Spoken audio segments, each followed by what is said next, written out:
look at what else I do. These are going to be pistol belts. When I get to them, they'll have Kydex sewed inside of them to make them stiff.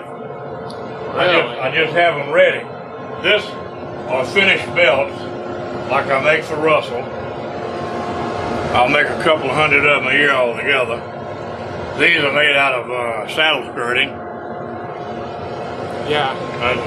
It's pretty material, isn't it? Yeah, it really is. Double sewed. These are narrow belts. These are made for Herman Oak bridle leather. And inside of every one, I'll stamp my logo and the belt size. That's a 42. That's a fat guy like me. These are just some that I have, just inventory. I keep a few hanging around just to show people what I do. The ones with the gold thread or sew with nylon, I sew them on this machine here, the old Adler. And I sew the black thread on these machines. These are needle and awl machines. They don't like nylon. You got to sew the polyester. This is the die clicker. Move this out of your way. When I die click a sheath, we'll just cut a piece of leather.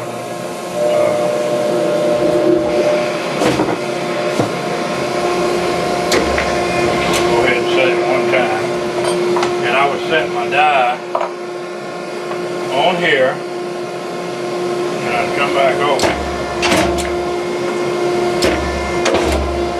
And it'll cut a piece of leather out, which it wasn't big enough to cut a full. Right. Wow. That's how those that you see over there that weren't hand cut. Yeah. We're cutting. There's some dies up here, different sheaths. That's pretty cool. This is a Preston pistol holsters when I make one. This, I've redone this myself, and I pull this out and lay a piece of plywood on it to extend my table. Normally I'll leave it on.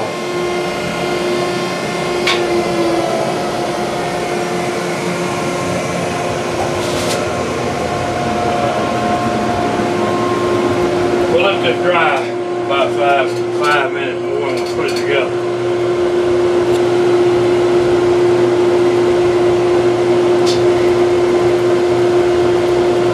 I come in here every afternoon and do my leather work. I make purses. That's purses I've made.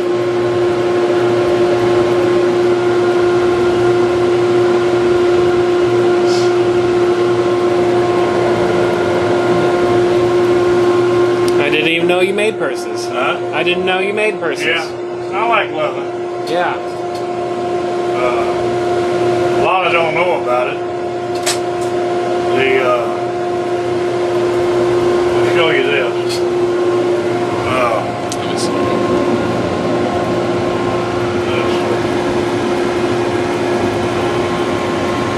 This is my leather splitter.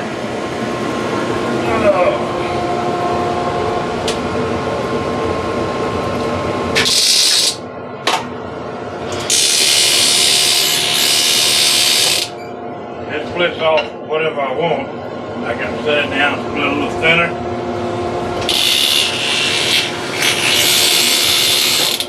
So I took off that much more. Got it down as thin as I wanted it. I have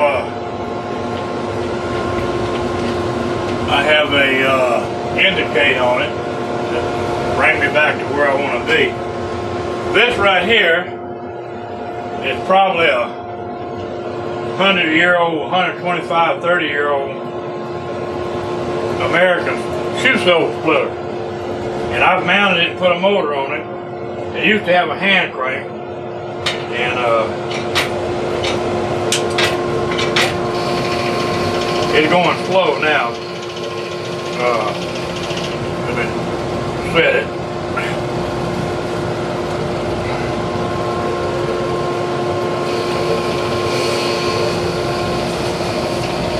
See, I split that piece of leather down. Yeah. I use it a lot. I use it more than I do the big one. Cool. Because most of my stuff will run through it. See, like this stuff here, if I do a sheath, watch it. Look how thin I brought it down. I cut it half. Oh yeah. Big difference. Very cool. I'm going to put on a little fan right here. Tomorrow morning it'll be just right. The lovely style fighter sheath is made a little different. It locks in by this being molded around the gourd, and then the strap keeps it from coming out. Uh-huh. That's one of the fighters that Goldie sold. I keep one around to know what it's supposed to look like.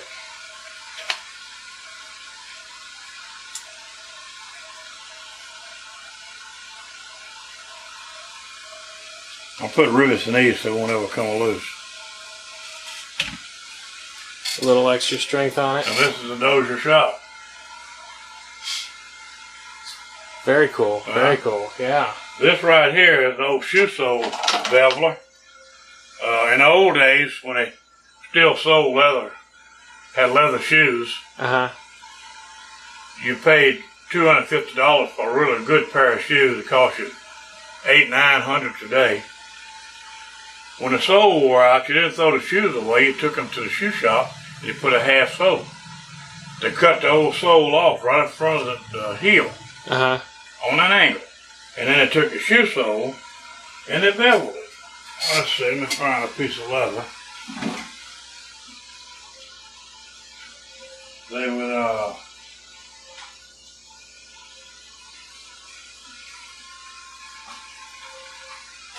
they run this through it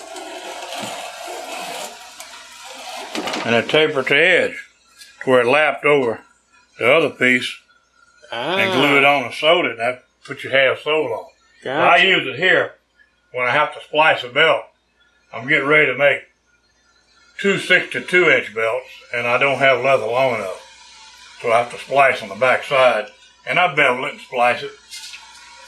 And that's what I use this for. Gotcha. And the rest of it is just, see, this is sheath parts for the fighters. When I get ready to make them, I'll make this sheath right here out of those parts. Gotcha. This is some here.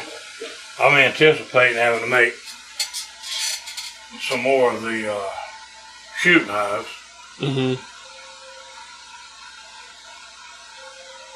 And that's it.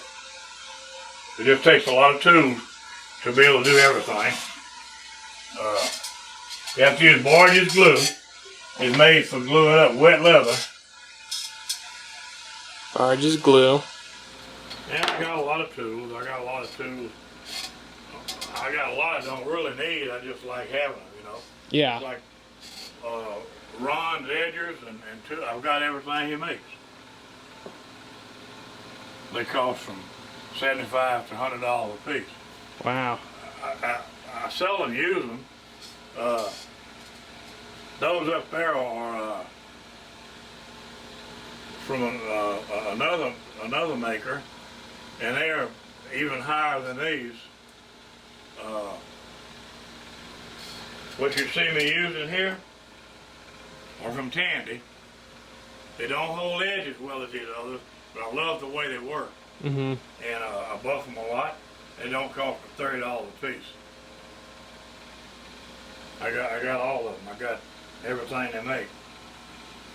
That's the only thing Tandy makes that I like. Is buff edges. I don't recommend it leather. So I got them from all the way up to 5. I got one here that, oh, that's a big one there.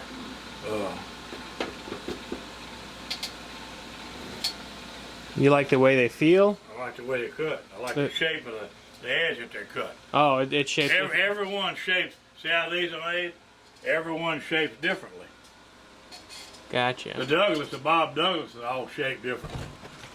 And I like, sometimes there's things I'm doing, I'll reach and I'll get one wrong. Mm-hmm. Now I use the French edger a lot. That's a French edger. It's what I use it for would be to cut. Let's see. Let's find a scrap of leather. I said I was going to put a snap inside.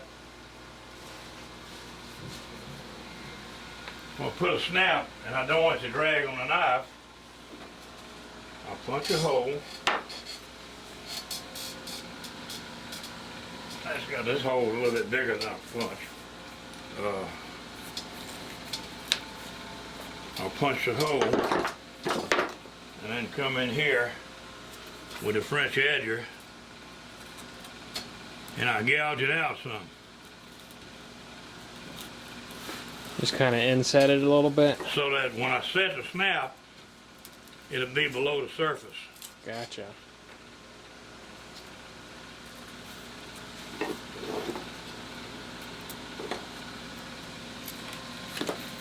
So see it down below? Yeah. And then I'll hammer it down and it won't rub on the knife blade. Gotcha. That's all I use it for. Yeah. They bevel with it. They'll actually skive the edge of the leather. This is what the most people use it for right here, just to thin the edge down. Mm-hmm. That's what they call a French skiver. It's the skiving the edges down. Gotcha. And I have no calling to do that. Yeah. That's what I use my tool here for. Yeah, I'm sure that's a lot easier. That's a folder I've made. It's been on my bench for 5 or 6 years. I was making pouches. I used it for. It's a big folder. Yeah. That's what I make. I make heavy duty using folders. Mm-hmm. They're not fingernail cleaners. Look at the thickness of the liners. Oh yeah. It's a workhorse. That's what they are. Yeah. They're made to work with. I like big knives. AG did too. Goldie had to make him make little ones. Yeah. AG like to throw them open. Yeah. Oh yeah. I'd show him one of my folders. The first thing he'd do is start. You know, him and Phil too. Yeah. Phil just as bad or worse. Yeah. With his big old Mad Max knife. What else you want to see?